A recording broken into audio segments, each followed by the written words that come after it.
kita langsung ke inti kan udah Ustaz kalian.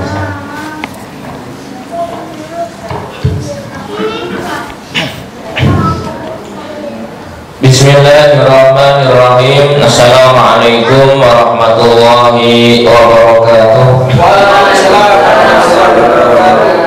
Alhamdulillahirabbil alamin wassalatu wassalamu ala sayyidina Muhammadin wa ala alihi wa ashabihi ajma'in wa ba'du. Bapak-bapak, ibu-ibu, saudara-saudari sekalian yang berbahagia, alhamdulillah hari ini kita melanjutkan kajian kita tentang kitab Tafsir Jalalain. Bismillahirrahmanirrahim. Al-hajju ashhurun ma'lumat. Faman farada bihinnal hajja fala rafasa wala fusuqa wala jidala fil hajj. Wa ma taf'alu min khairin ya'lamhu Allah wa tazawwadu fa inna khairaz zadi taqwa wattaquni ya ulil albab. Al-hajju ashhurun ma'lumat. Haji itu waktunya di bulan-bulan yang sudah diketahui, yaitu bulan Syawal, Dzulqa'dah dan Dzulhijjah. Jadi haji itu ya mulai Syawal. Jadi makanya Bapak Ibu kalau ada orang berangkat haji setelah puasa Ramadan ya sudah benar. Makanya orang yang berangkat menuju ke Baitullah di bulan Syawal, bulan Dzulqa'dah dan bulan Dzulhijjah, maka itu disebutnya haji. Makanya nggak ada umroh di bulan itu. Travel umroh di bulan itu tidak diperkenankan karena itu sudah masuk bulan-bulan haji. Faman farada fihinnal hajja, barang siapa meniatkan di dalam bulan-bulan itu untuk berhaji, fala rafasa, maka jangan rafas. Rafas ini sama dengan makna yang sebelumnya ya Bapak Ibu. Sebelumnya kan tentang rafas di malam bulan puasa. Makanya kalau Bapak Ibu nanti sudah berniat haji, sudah sampai Mekah karena niatnya haji, sudah pakai ihram, sudah niat nawaitul hajjah, maka dilarang rafas. Rafas itu apa? Rafas itu jima bahasa ininya. Apakah hanya jima? Ya enggak, jima dan sekitarnya. Kadang-kadang ada orang mungkin dikira cuma jima. Artinya apa? Kalau sudah niat haji maka harus menghindarkan hal-hal yang sebelumnya itu halal bagi suami istri. Pokoknya niat ibadah ya ibadah dulu, fokus ibadah dulu. Berapa bulan? Makanya kan ada nanti istilahnya kemarin sudah dikatakan ada haji tamattu, ada haji ifrad, ada haji qiran. Kalau hajinya dari awal berangkat sampai akhir dia ikhram terus, maka ya dia tidak boleh rafas dari awal sampai akhir. Syawal anggaplah berangkat pertengahan Syawal, terus ditambah Dzulqa'dah tambah Dzulhijjah 13 hari. Itu kan kira-kira berapa hari Pak? 50 hari, 2 bulan. Pokoknya puasa dulu 2 bulan. Bagi yang sudah punya pasangan. Ini ayat ini memang umumnya orang haji itu dulu ya, umumnya orang yang bisa haji dulu itu rata-rata yang sudah punya pasangan Pak, dulu. Karena rata-rata sebelum punya pasangan masih akan menata ekonominya dulu. Makanya haji ini cenderung kepada orang-orang yang sudah punya keluarga, duitnya sudah cukup, kira-kira begitu. Tapi kalau tren sekarang bisa jadi orang haji ya bisa juga masih kecil juga boleh, masih baru lahir juga boleh, atau jangan-jangan nyari calon ya. Makanya jangan sampai niatnya keliru Pak. Takutnya itu haji lah siapa tahu ketemu calonnya. Harusnya niat haji saja. Soal ketemu itu ya bukan bagian dari niat itu. Makanya apalagi pengantin baru ini bahaya kalau haji. Makanya kalau Bapak Ibu mau haji jangan nikah dulu, nikahnya setelah haji saja. Serius Pak, seperti orang menikah sebelum bulan puasa itu berat Pak. Sebaiknya setelah bulan puasa. Saran Pak, saran ya, maksudnya lebih aman. Karena pengantin baru itu mesti ada hal-hal yang ingin dicoba banyak sekali. Itu bahaya nanti ya. Makanan maksudnya ya, warung apa. Makanya sebaiknya itu nikah itu setelah puasa. Tapi kalau waktunya sudah dihitung ya monggo salah. Misalnya liburnya hanya itu ya enggak apa-apa ya. Makanya di beberapa tren kekinian itu orang nikah itu habis lebaran pas sekalian liburnya. Kayaknya kalau sekarang. Kalau orang dulu kan dihitung-hitung tanggalnya, kalau sekarang dihitung liburnya. Al-hajju asyurun ma'lumat faman farada fihi al-hajja fala rafasa, dilarang menjima ya, menjima istrinya tentu ya. Wala fusuqa, dan dilarang berbuat fasik. Berbuat fasik itu apa ya? Maksiat. Maksiat itu apa? Maksiat itu pokoknya yang tidak taat kepada perintah atau melanggar larangan, itu termasuknya maksiat, baik kecil maupun besar. Maksiat itu termasuk apa? Ya misalnya apa ya? Memaki-maki atau ghibah atau mungkin berbuat curang dan sebagainya ya. Wala jidala, dan janganlah berdebat. Saat haji dilarang berdebat. Makanya Bapak Ibu kalau Anda lihat saat orang haji atau saat orang umroh itu biasanya enggak ngurusin orang lain. Makanya kalau Bapak Ibu nanti ke sana ketemu orang sedunia yang modelnya macam-macam cara sholatnya, nggak usah berdebat.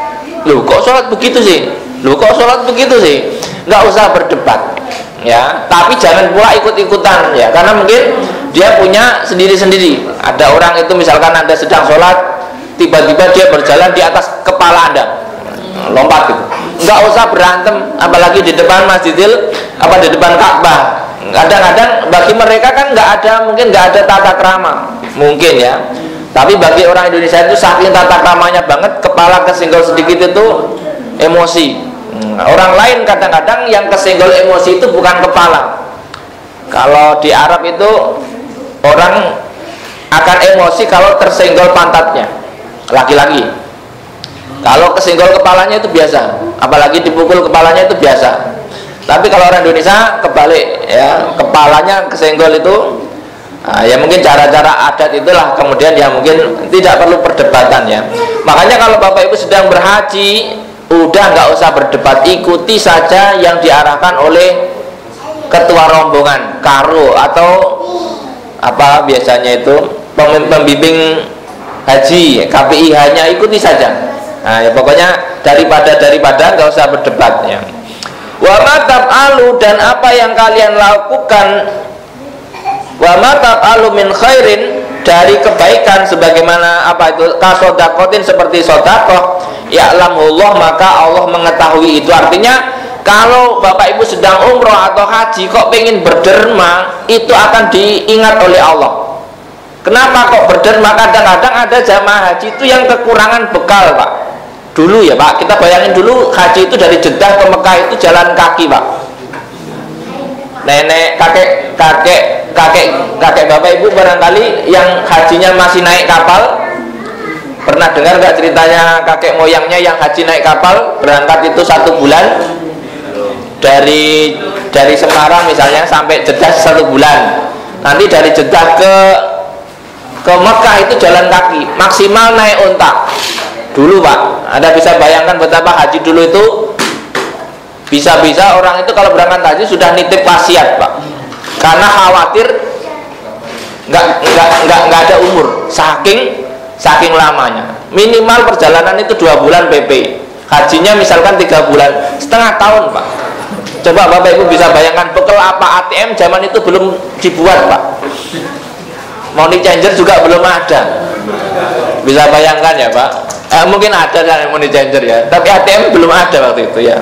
Jangankan Bapak Ibu ya, jangankan nenek moyang kita, zaman saya kuliah aja susah ya ATM itu ya. Sekarang mungkin sudah canggih lah. Jadi makanya dulu itu kadang-kadang ada orang yang punya kelebihan bekal itu, Allah senang sekali kalau dia mau bersedekah kepada jamaah haji yang lain yang sama-sama haji tapi nggak punya bekal. Emang ada haji tanpa bekal? Ada Pak, dari dulu tuh haji backpacker itu ada dari dulu. Sekarang aja dirazia, sekarang di apa namanya, sekarang ketat. Dulu itu los Pak, dan zaman saya haji 2004 itu masih banyak haji backpackeran itu. Nggak punya hotel, tidurnya di depan Masjidil Haram situ, gelar tikar, hujan kehujanan, dingin kedinginan, luar biasa kadang-kadang. Pokoknya luar biasa pengorbanan orang-orang yang pengen haji itu kadang-kadang gitu. Wa fi qira'atin di fatul awalain wa ma taf'alu min khairin ya'lamullah wa tazawwadu dan berbekallah ya maya belum lisabadikum fa inna khairaz zati taqwa, karena sebaik-baik bekal adalah, kalau dalam bahasa terjemahan orang-orang sering dengar itu, sebaik-baik bekal adalah ketakwaan. Artinya bukan terus nggak punya bekal ya Bapak Ibu. Sebaik-baik bekal adalah ketakwaan, itu artinya sebaik-baik bekal adalah bekal yang cukup sehingga kalian tidak minta-minta. Ini artinya begitu dalam ayat ini. Bukan terus nggak punya modal bonek haji, kan yang penting bawa ketakwaan, bukan itu. Ayat ini aslinya kalau kamu haji, kalau kamu bepergian ke tanah suci, usahakan punya bekal yang cukup. Jangan sampai Anda haji terus di sana minta-minta, itu takwanya jadi kurang. Makanya disebut takwa di sini adalah orang yang bekalnya cukup. Ya, makanya dikatakan kenapa ayat ini turun? Karena waktu itu ada sebagian penduduk Yaman, ini dalam tafsir Jalalain ya Pak, bukan apa-apa ya. Di sini dikatakan bahwa ayat ini turun karena dulu itu ada orang-orang yang orang Yaman yang haji itu nggak punya cukup bekalnya. Lalu dia apa ya bahasanya ya, minta kepada jamaah haji yang lain. Maka lalu kemudian ayat ini turun apa, menghimbau bagi yang niat haji, tolong bekalnya dicukupkan supaya hajinya itu tidak minta-minta. Jadi kalau kita niat sudah ibadah, usahakan jangan sampai niat kita ibadah itu kemudian mengganggu orang lain atau memberatkan orang lain, apapun itu, termasuk ibadah-ibadah yang lain. Bangun masjid misalnya, harusnya ya nggak usah minta-minta gitu misalnya ya, tapi ya sudahlah ya, kira-kira begitu ya. Harusnya memang sebaik-baik bekal ya bekal yang cukup. Wattaquni ya ulil albab, dan bertakwalah wahai engkau yang punya akal ya, orang-orang yang punya akal. Artinya fa inna khairaz zati taqwa ma yattaqi bihi su'alun nas wa ghairi. Artinya sesuatu dianggap takwa adalah ketika Anda tidak meminta kepada orang lain.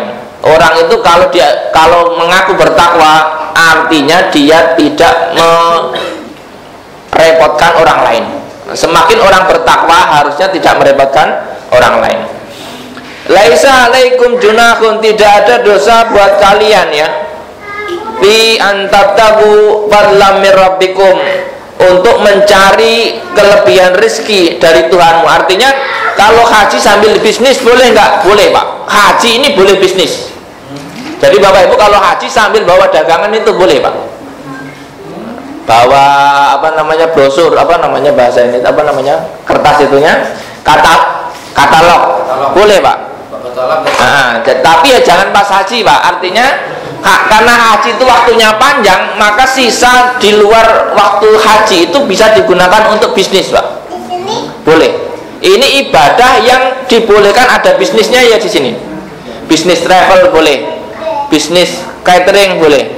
Dan ini memang ibadah yang mengandung unsur bisnis ya di sini.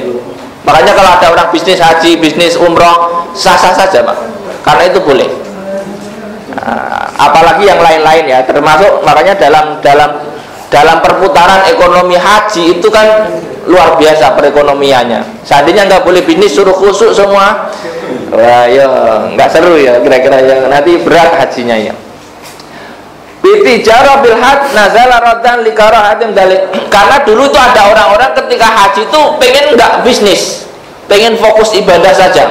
Bayangkan Pak, setengah tahun dia nggak bisnis, pulang-pulang ya habis Pak hartanya. Kira-kira seperti itu. Artinya dulu ya kalau bisa sambil bisnis supaya hartanya cukup. Maka dulu kalau Bapak Ibu pernah dengar ceritanya orang-orang Indonesia di haji pada tahun-tahun yang lalu pakai kapal, itu mesti dia bekal kalau nggak salah ikan asin itu banyak. Nanti kalau sudah mau pulang dan nggak habis dijual di sana atau dibagikan kepada jamaah haji yang lain ya. Karena Bapak Ibu bisa bayangkan bekal yang paling kuat itu kalau dari Indonesia ke Saudi 1 bulan ya ikan asin Pak. Kalau kalau kalau di lagunya di Sumatera itu kan pisang ya, bekal pisang yang masih mentah supaya matangnya satu-satu, ya nggak di karbit Pak. Kalau di karbit kan matang semua, cepat habis. Matang satu dimakan, nanti 2 hari kemudian matang satu lagi dimakan. Tapi nggak tahu ya gimana dulu orang itu bisa begitu ya. Kalau sekarang Bapak Ibu, kalau perjalanan sini apa Jakarta Surabaya saja lapar sedikit aja sudah panik kan. Nah, coba bayangkan kalau di kapal laut Pak 1 bulan, Masya Allah, mau makan apa kecuali mancing. Bisa nggak kira-kira mancing di laut lepas itu? Ya mungkin bisa jadi, tak tahulah dulu bagaimana betapa susahnya ya. Faidah abatum, ketika kalian sudah menyelesaikan ya, faidah abatum min arafatin, dari wukuf di Arafah. Bapak Ibu kan kemarin ada sekarang sudah bisa live streaming haji ya. Haji itu ya wukuf, setelah wukuf apa? Wa faidah abatum min arafatin fadkurullah. Setelah wukuf itu perintahnya harus mengingat Allah sebanyak-banyaknya. Mengingat Allah dengan apa? Badal mabit bitalbiyah wa tahlil wa du'a. Talbiyah itu labbaik Allahumma labbaik. Orang haji itu disarankan ngomongnya begitu terus, nggak usah ngobrol, nggak usah nongkrong, nggak usah ngopi. Labbaik Allahumma, sekuat bibirnya. Kalau nggak kuat ganti tahlil. Tahlil itu bukan tahlil versi Indonesia ya. Tahlil itu artinya la ilaha illallah, Allahu akbar, la ilaha, pokoknya gitu. Atau doa. Doa apa? Doa apa saja. Doa apa saja bebas, minta jodoh, minta rezeki, minta. Tapi sayang Pak, kalau minta jodoh terus nanti jodohnya kebanyakan bingung milihnya. Ya, misalkan ya minta jodohnya sesekali saja misalnya. Yang paling utama adalah minta kebahagiaan di akhirat, itu lebih utama. Karena banyak orang ketika haji itu mintanya itu fulus, ya Allah fulus. Ada begitu ya? Boleh enggak? Boleh saja. Tetapi ya masa begitu? Indal Mas'aril Haram, di mana doa dilakukan ya? Di tempat-tempat Mas'aril Haram. Mas'aril Haram itu apa ya? Tempat-tempat yang dipakai untuk mabit itu, yaitu di mana? Di Muzdalifah ya. Wa jabal bi akhir Muzdalifah ya. Yuqalu lahu qazah babil hadis anahu waqafa bi anahu sallallahu alaihi wasallam waqafa bi bidzikrillah. Karena Rasul waktu itu berhenti di situ lalu berzikir di situ. Berzikir itu ya bisa Bapak Ibu dengan Asmaul Husna tadi Anda baca, atau memilih salah satunya, misalkan milih ya Latif, ya disebut saja ya Latif, ya Latif, ya Latif, misalnya sukanya begitu. Kalau misalnya Bu sukanya ya Razak, ya Razak, ya Razak, terserah ya. Yang penting tujuannya adalah mengingat Allah. Karena cara mengingat Allah ini sangat prasmanan Bapak Ibu. Jadi Bapak Ibu tinggal pilih bagaimana cara Bapak Ibu mengingat Allah yang Anda sukai.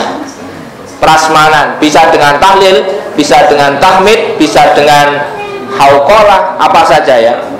Bisa dengan baca Quran dan sebagainya. Wa quruhu kama hadakum, dan ingatlah Allah ya sebagaimana kalian dikasih petunjuk ya. Ingatlah ya, lima alimidini wa manasiki haji wal qabli talil wa in kuntum min qablihi laminad dhalin. Apa namanya? Sementara kalian dahulu sebelumnya itu sebelum mendapat petunjuk adalah termasuk orang-orang yang tidak tahu. Artinya ikuti yang sudah diajarkan, jangan bikin inovasi haji sendiri. Artinya gini, jangan, ini orang Indonesia itu kadang-kadang karena travel karena antrian haji ini 30 tahun, kadang-kadang menawarkan haji itu bisa dilakukan tiap bulan. Ini tidak boleh Pak. Apakah haji itu tidak dijadikan 1 tahun 3 kali? Itu dulu ada orang ide gitu. Ya jangan ya, udahlah ikuti yang sudah dikasih petunjuk, jangan aneh-aneh. Ya nanti aneh-aneh itu haji ashurum maklumat. Dulu ada orang-orang Indonesia yang mencoba menafsirkan ini dengan cara mereka sendiri supaya haji ini cepat, antriannya nggak terlalu panjang. Sebulan itu setahun hajinya 3 kali katanya. Loh ya gak gitu ya, jangan ikutin orang yang aneh-aneh itu. Summa itu lalu sempurnakanlah selesaikanlah ya min haitsu afadunas, lalu kemudian beranjaklah dari tempat-tempat mereka beranjak. Dulu itu orang-orang Quraisy itu nggak mau gabung dengan orang lain. Ketika selesai dari wukuf, dia maunya itu menyendiri, Makanya dalam haji itu nggak boleh ada ego sentral atau ego sektoral. Oh enggak, aku nggak mau lah sama orang-orang itu. Enggak, ya mabit ya mabit semua sudah. Makanya dalam haji itu nggak ada diskriminasi. Kalau waktunya wukuf ya wukuf semua. Kalau waktunya Musdalifah ya Musdalifah, kira-kira begitu. Nggak tahu kalau ada fatwa terbaru karena mungkin ada misalnya dengan penyesuaian misalnya ya. Nanti silahkan dilihat. Wa min haitsu afadhan nas min Arafah bi antaqafu biha ma'ahum wa kan yaqifuna bil Musdalifah anil wukuf ma'ahum ya. Ada sebagainya. Wastaghfirullah, dan mintalah ampun kepada Allah dari dosa-dosa kalian. Innallaha ghafurur rahim, sesungguhnya Allah Maha pemaaf bagi orang-orang mukmin dan juga Maha penyayang. Wa idza qadaitum manasikakum, dan setelah kalian menyempurnakan manasik kalian atau ibadah haji kalian, di antaranya adalah melempar jumrah, kemudian tawaf, lalu kemudian mabit di Mina, fadkurullah, maka teruslah menyebut Allah. Katikrikum aba'akum, sebagaimana kamu mengingat bapak-bapak kalian, nenek moyang kalian, kama kuntum tadkurunahum inda birogi hajikum bil mufaharah. Jadi orang-orang Arab itu bangga sekali menyebut nenek moyangnya. Jadi kalau ngobrol mesti bilang bapakku, ayahku, kakekku. Nah, makanya diminta oleh Allah ketika setelah haji diubah, yang kamu harus banyak sebut adalah Allah. Jadi Bapak Ibu, kalau kita itu sering apa sih yang kita sebut? Mungkin orang yang kita cintai. Misalnya kalau orang Indonesia itu apa yang sering disebut kalau ngobrol? Anakku, misalkan kalau bapak-bapak punya anak. Kalau punya bapak ya bapakku. Makanya kemudian disuruh diubah, yang harus banyak disebut itu haruslah Allah Subhanahu wa ta'ala. Kadikrikum aba'akum au asyadda dzikra, atau bahkan menyebut Allah itu lebih dari yang kamu menyebut nenek moyangmu. Nah, makanya nanti dalam tradisi Islam itu ada ajaran-ajaran yang orang itu diajarkan untuk selalu zikrullah. Ada yang dengan menyebut tadi ya asma Allah, ada yang menyebut tahlil, ada yang apapun itu. Makanya sebisa mungkin Bapak Ibu pilih dari asma-asma Allah yang bisa Anda sebut sewaktu-waktu. Ya tadi contohnya ya Latif. Daripada nganggur mending zikir. Kalau mau mudah ya sebut nama Allah lah, paling simpel, paling minimal sebut nama Allah. Nah, kalau ulama-ulama sufi kadang-kadang sudah menyebutnya pakai domir. Domir itu kata ganti ya. Ada yang menyebutnya dengan huwa, ada yang menyebutnya dengan hu. Makanya ada orang pikirnya itu hu. Itu artinya sebenarnya ingat Allah. Kalau maksudnya begitu, tapi kalau nggak paham maksudnya ya hu nggak paham ya beda ya. Makanya artinya itu kan kalau Allah itu nama langsung. Kalau huwa kata ganti orang ketiga tunggal jauh. Kalau hu pendek lagi. Ada juga yang kata ganti orang kedua anta, itu sudah kayak seolah-olah ngelihat.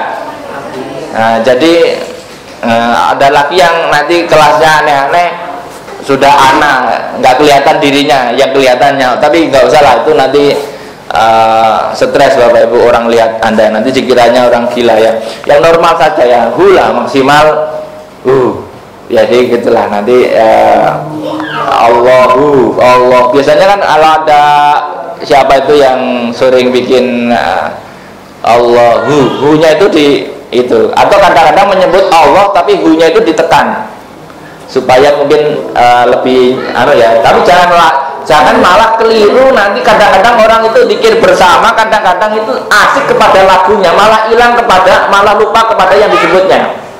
Bapak Ibu kalau pernah dikir bareng misalnya la ilaha illallah, la ilaha illallah, la ilaha, kadang itu terlalu asik dengan lagu dikirnya, malah lupa yang diingatnya. Makanya sebenarnya dikir yang paling bagus itu dikir sendiri. Kalau bareng-bareng itu malah terlalu asik dengan nada, kompak gitu misalnya ya. Tapi ya enak juga ya, boleh juga. Tapi jangan Jangan hanya itu. Nanti latihannya buat dikit-dikit sebut Allah, dikit-dikit sebut Subhanallah, Masya Allah. Pokoknya itu bagian dari menyebut Allah. Summa bitu min haitsu abadan nas tastaghfirullah innallaha ghafurur rahim. Fa idza fadum manasikakum fadhkurullah kadzikrikum aba'akum aw ashadda dzikra. Fa minan nasi may yaqulu rabbana atina fid dunya. Sebagian orang, kata Allah, sebagian manusia itu berdoa Rabbana atina fid dunya. Ya Allah, berikanlah aku kesuksesan dunia. Ini orang-orang yang haji itu, sebagian orang itu berdoa hanya untuk kesuksesan dunia. Lalu kata Allah, bagaimana? Ya kamu dikasih, kalau kamu mintanya fulus, dikasih fulus. Nah ya. Oh, tadi apa tadi? Wa malahu bil akhirati min khalaq. Tetapi orang-orang yang diberikan dunianya saja, maka di akhirat dia nggak akan dapat apa-apa. Jadi jangan sampai Bapak Ibu ibadah kita yang sudah luar biasa apapun ibadahnya, lalu kita gunakan untuk berdoa, tapi doanya hanya untuk duniawi, itu rugi. Nanti kalau dikasih di dunia, akhiratnya nggak dapat. Maka yang baik bagaimana? Yang baik apa itu? Yang baik wa minhum may yaqulu rabbana atina fid dunya hasanah wa fil akhirati hasanah wa qina adzabannar. Maka doa yang terbaik itu ya Rabbana atina fid dunya hasanah wa fil akhirati hasanah wa qina adzabannar. Maka disebut doa sapu jagat. Itu sudah ajaran Qur'annya begitu, Pak. Doa paling bagus ya begitu. Ya Allah, dunia itu boya saya sukses, di akhirat juga masuk surga nomor 1.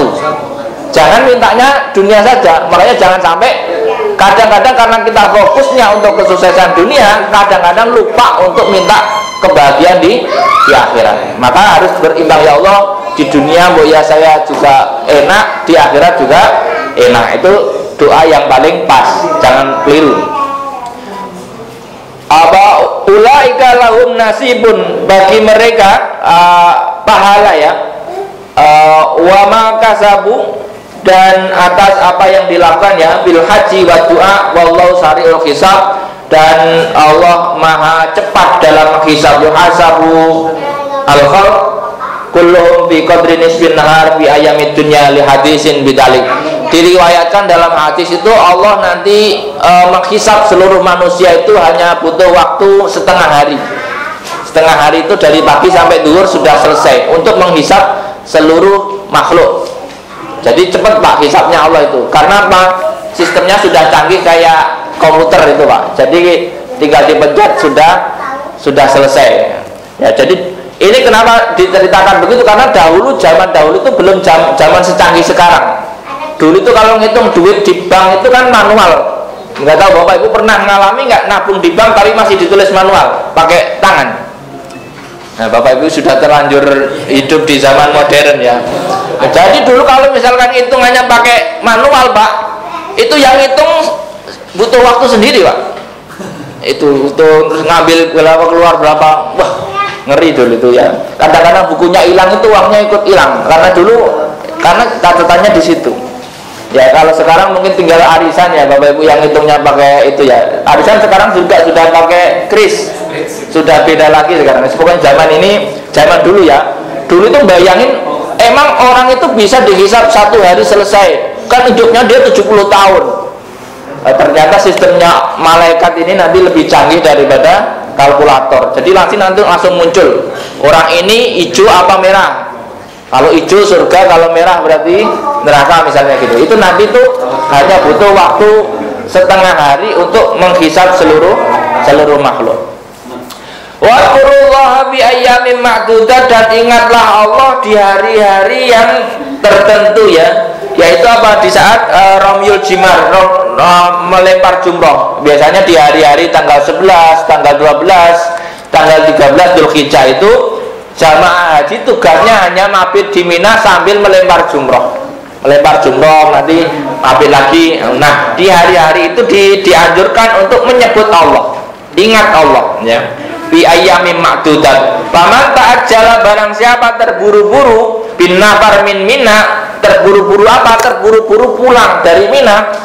Fi yaumaini, hanya dia mabit 2 hari.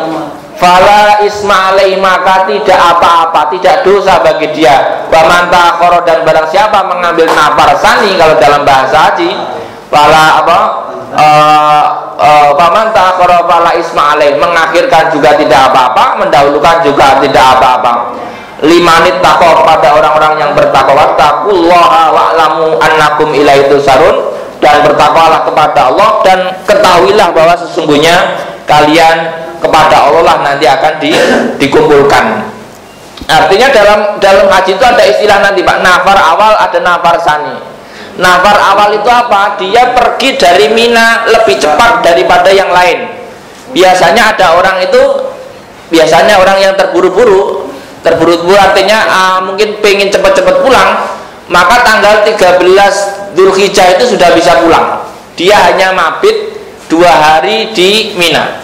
Tapi kalau orang mau ngambil nafar sani, maka mabitnya 3 hari di Mina, 3 hari di Mina ya. Maka setelah hari ketiga baru pulang keluar, atau baru keluar dari Mina. Jadi nanti ada istilah nafar awal, nafar sani. Kalau mau cepat selesai kadang-kadang nafar awal. Tapi syaratnya biasanya nafar awal itu harus keluar dari Mina sebelum waktu asar tanggal 12 Dzulhijjah. Kalau sudah keluar dari Mina nggak boleh balik ke Mina, karena kalau balik lagi berarti Anda belum niat untuk pulang atau belum niat keluar dari Mina.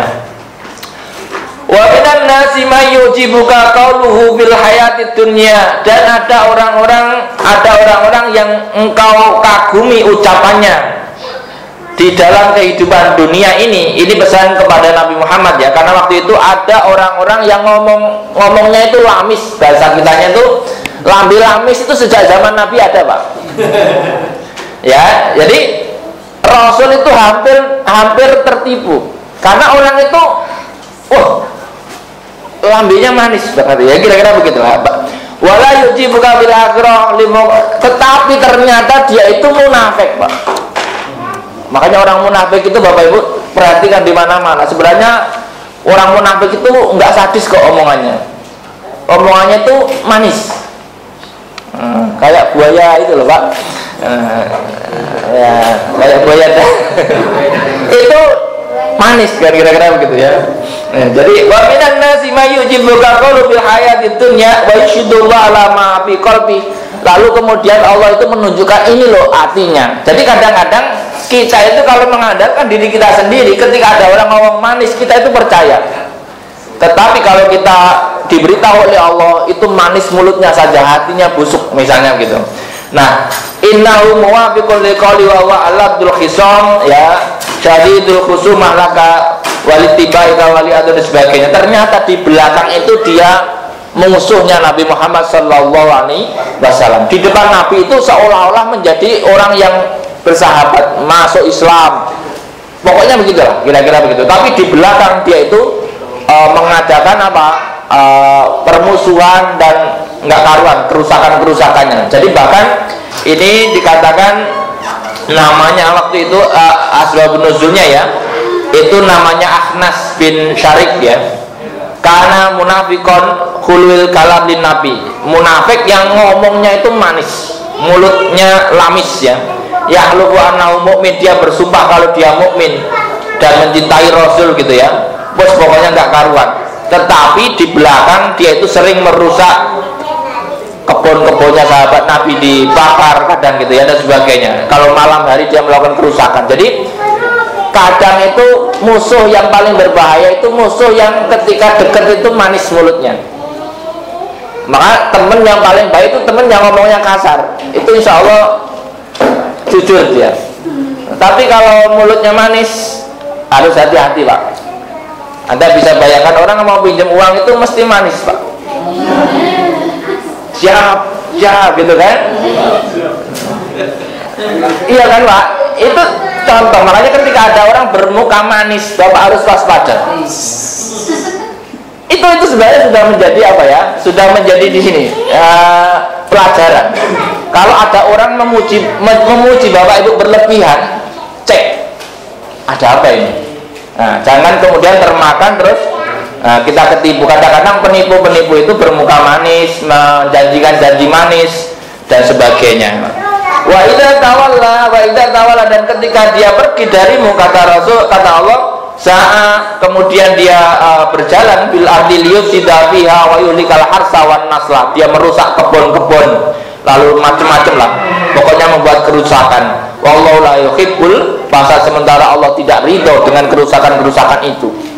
Jadi ibarat kata ini musuh dalam selimut. Munafik zaman Rasul itu musuh dalam selimut. Dia ngaku Islam, bersumpah, tetapi di belakang itu menusuk atau menikam.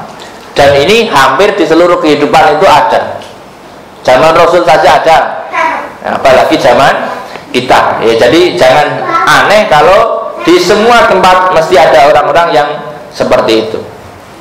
Wa idza qila lahu taqillaha, ketika dikatakan kepada mereka ittaqullah, janganlah kalian begitu, janganlah kamu begitu. Akhadul izzatu, lalu dia menyombongkan diri. Ya, kadang-kadang orang itu kalau dinasihati itu tambah sombong. Ya, itulah umumnya orang munafik itu kalau dinasihati malah sombong, nanti bahaya pokoknya. Bil ismi, ya, dengan ke suatu dosa, ya, Allah diamara bitiqai, dan malah orang itu kalau sudah munafik itu ketika dilarang itu malah ngelamak, apa bahasanya ya? Ketika dilarang malah nantangnya, apa bahasanya ya? Jangan naik, malah naik. Itu kelakuannya begitu. Jangan bikin kotor, malah diorak-arik. Itu kelakuan orang-orang dari dulu munafik itu begitu. Ketika dituturi itu tambah wani, apa bahasanya? Ya yes, begitulah kira-kira. Nanti ketemu sendiri konsepnya Bapak Ibu, ya, ketemu dengan ininya. Kalau orang-orang sudah seperti itu bagaimana? Fahasbuhu jahannam, ya. Udahlah biarkan saja. Apa tadi? Walabi salmihat, dan sebaik-baik tempat, apa, seburuk-buruk tempat yang akan ditempati, ya. Wa minan nasi may yasri, dan sebagian orang ada yang merelakan dirinya ibtigha mardatillah, untuk mencari keridhaan Allah. Apa? Ya, misalkan orang-orang yang berhijrah, ya, itu kan merelakan diri untuk susah demi Allah. Jadi kalau Bapak Ibu, orang hijrah itu kan meninggalkan harta, kebun, rumah. Artinya dia seperti menjual kepada Allah. Ya Allah, ini punya saya, sudah terserah Engkau. Orang seperti itulah yang nanti akan diberikan balasan luar biasa. Makanya kalau kita, mestinya kita itu berani berkorban untuk ibadah. Coba sesekali berkorban untuk ibadah. Apalah, misalnya apa ya, nanti dicarilah kira-kira. Misalnya ada uang untuk mau jalan-jalan, tapi kok waktunya kurban, lalu udah nggak jadi jalan-jalan, saya buat kurban saja. Sesekali Pak, sesekali paling tidak punya kenangan pernah berkorban, atau apa misalnya, atau ya semacam-macam lah. Setiap orang nanti punya ininya masing-masing, ya, yang seperti itu, yang direlakan, sudahlah ini saya pasrahkan kepada Allah, niatnya seperti itu. Wallahu raufum bil ibad, dan sesungguhnya Allah maha belas kasihan terhadap hamba-hambanya. Wa nazala bi Abdullah bin Salam wa ashabihi lima adamu sabti wa qala, dan sebagainya. Lalu kemudian ayat berikutnya adalah ayat yang turun kepada Abdullah bin Salam. Abdullah bin Salam itu siapa? Abdullah bin Salam itu ex orang Yahudi, ex, ya, mantan. Jadi dia kalau bahasa sekarang disebutnya mu'alaf, tapi enggak sih. Dulu itu orang kalau masuk Islam sudah bukan mu'alaf, ya Pak. Ini karena kita itu sekarang ada kesalahan istilah, ya. Orang yang sudah masuk Islam itu ya bukan mu'alaf. Mu'alaf itu sebelum Islam. Makanya Abdullah bin Salam ini asalnya orang Yahudi, paham kitab, lalu masuk Islam. Nah, setelah masuk Islam masih kebawa tradisi-tradisi agama lamanya. Karena dia hormat hari Sabtu. Hari Sabtu bagi mereka itu seperti kita hari Jumat. Nah, dia mengagung-agungkan hari Sabtu. Dia misalkan terus kemudian dia masih takut untuk memakan makanan yang dihalalkan dalam Islam tapi diharamkan di Yahudi. Lalu kemudian turun ayat apa? Ya ayyuhalladzina amanu dkhulu fis-silmi kafah. Wahai orang-orang yang beriman, masuklah ke dalam Islam ini secara sempurna. Jangan nanggung kalau berislam. Kalau Islam ya sudah, ikuti Islam. Jangan kemudian Anda bingung dengan aturan yang lain. Jadi Bapak Ibu, kita diajarkan jangan sampai kita sudah masuk Islam tapi masih takut dengan yang lain. Misalnya apa? Misalnya apa sih? Menikah di bulan Suro misalnya. Kan dalam Islam enggak masalah. Makanya kalau orang sudah berislam harusnya ya enggak usah takut menikah di bulan Suro. Nikah ya nikah saja. Kira-kira seperti itu. Artinya contohnya seperti itu. Tapi kalau nggak nikah di bulan Suro ya nggak apa-apa juga dari bulan yang lain. Tapi jangan karena takut lalu kemudian mengalahkan keyakinannya atas perintah Allah bahwa bulan Suro itu boleh menikah. Nggak boleh. Ada nggak bulan yang dilarang menikah? Nggak ada. Bahkan bulan Suro ini bulan termasuk Asyurul Hurum ya, bulan-bulan yang mulia ya. Tetapi mungkin kalau orang-orang lain di Indonesia ini menganggap karena bulan Muharram ini bulan kesedihan lalu tidak mengadakan pesta. Karena normalnya orang di Jawa itu kalau nikah itu 3 hari 3 malam pestanya. Dulu ya Pak, nggak tahu sekarang. Kalau dulu itu 3 hari 3 malam, nanggap wayang, nanggap ketoprak, nanggap pengajian, 3-3-nya ditanggap. Padahal ini sebagian mungkin ada bulan-bulan kesedihan karena cucunya Rasulullah SAW mungkin sedang terjadi tragedi di bulan ini. Jadi sebagian mungkin ada yang hormat tidak menyelenggarakan pesta di bulan yang sementara yang lain sedang istilahnya mengenang duka cita. Misalnya begitulah ya, tapi terserah. Wa minan nasi may yasri nafsahu tiga amardatillah wallahu raufum bil ibad. Ya ayyuhalladzina amanu dkhulu fis-silmi kaffah wa la tattabi'u khutuwati syaitan, dan jangan mengikuti jejak langkah setan. Setan itu siapa? Jejak langkah orang-orang yang buruk sebelumnya itu disebutnya setan, Pak. Jadi setan itu bisa diistilahkan untuk orang-orang yang berperilaku buruk. Makanya kalau Bapak Ibu dengar ada orang kurang ajar terus disebut setan, itu sebenarnya sah. Memang sah. Misalnya ya emang sah. Memang kan saya tinal insi wal jin. Sebenarnya setan itu bukan makhluk. Setan itu adalah label, Pak. Makanya disebut dalam kan saya tinal insi wal jin. Setan itu ada 2 versi, setan manusia dan setan jin. Sementara ini kita nganggap setan itu mesti dari makhluk halus. Padahal setan itu ada 2. Makhluk halus yang nakal namanya setan, makhluk kasar yang nakal juga boleh disebut setan. Halus, setan jenengan kok setan banget nih ya. Kalau orang Jawa kan begitu ya. Jadi pokoknya gitulah ya. Jadi jangan ikuti setan-setan, itu sah-sah saja. Makanya kalau ada orang khotbah misalkan dengan nada seperti ini sah-sah saja. Itu bagian dari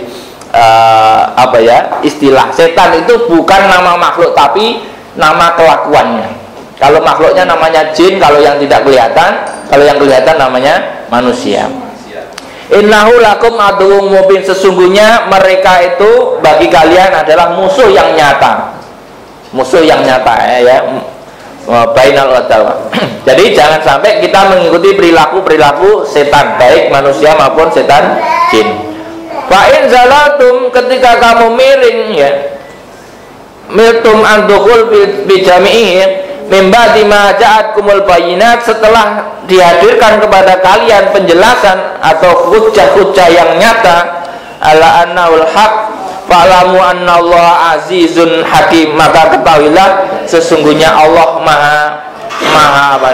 maha kuat ya, la yu'jizu syai'un, yang tidak akan mampu dikalahkan oleh sesuatu apapun, hakimun bison ini, dan bijaksana dalam penciptaannya. Jadi artinya gini, Allah itu menciptakan sistem yang ada di dalam kehidupan ini. Kalau orang tidak mematuhi sistem itu, terus nanti Allah mengambil hak veto, ya hati-hati saja. Sekuat apapun kalau Allah sudah mengambil hak vetonya, ya Anda akan menghadapi masalah. Hal yang duruna illa ayyatiyahumullah apakah ya tidaklah menunggu ya, tidaklah menunggu orang-orang yang tidak masuk Islam tadi, illa ayyatiyahumullah, kecuali menunggu datangnya Allah. Datangnya Allah itu artinya gini Pak, kalau dalam bahasa ini amrul kakoli ya'ti amru rabbik au adabi, seperti ayat Quran yang Bapak Ibu baca tadi ya, ketika datang Tuhanmu, artinya orang itu akan ketemu Allah itu saat kapan? Saat mati. Maka ketika dikatakan tidak ada yang ditunggu oleh mereka yang tidak masuk Islam itu kecuali kematian. Nanti kalau mati ketemu Allah ya. Fidulalin minal ghamam wal malaika wa kulliyal amru wa ilallahi turja'ul umur dan sebagainya ya. Artinya orang-orang yang tidak mau beriman itu nggak nunggu apa-apa, ujung-ujungnya nanti juga nunggu ketentuan Allah. Ketentuan Allah artinya apa? Ya mati. Makanya orang beriman ya mati, nggak beriman ya mati. Maka lebih baik beriman. Nanti ketika sudah mati ketemu Allah, urusan yang beriman mungkin lebih enteng daripada orang yang tidak beriman, ya bermasalah tidak dalam urusannya. Maka dari sini kita bisa mengambil pelajaran bahwa jangan kemudian kita takut atau apa istilahnya ya, setengah-setengah ketika orang sudah masuk Islam. Apalagi contohnya ketika orang itu sebelumnya adalah punya agama yang sudah ada. Makanya kadang-kadang yang berat itu adalah orang yang sudah ahli agama di tempat lain lalu masuk Islam. Kadang-kadang itu dia pengennya itu menghormati semua yang sudah dipahami, tetapi Allah kemudian menegurnya agar apa? Agar harus mengikuti Islam secara sempurna, jangan setengah-setengah. Kalau masuk Islam ya Islam saja sudah, jangan kemudian dicampur-campur. Kira-kira seperti itu. Ya mungkin contoh-contoh yang lain kalau dalam kehidupan kita itu kadang-kadang masih dicampur-campur dengan apa misalnya ya, kalau di Jawa mungkin ada istilah Islam campur kejawen misalnya ya. Ya, kalau dari ayat ini kita lihat bahwa kalau masuk Islam ya sudah, maksimalkan saja dalam ajaran Islam, nggak usah dicampur-campur. Kalaupun sekedar untuk tradisi, saya pikir tidak masalah, tetapi jangan dijadikan sebagai syariat.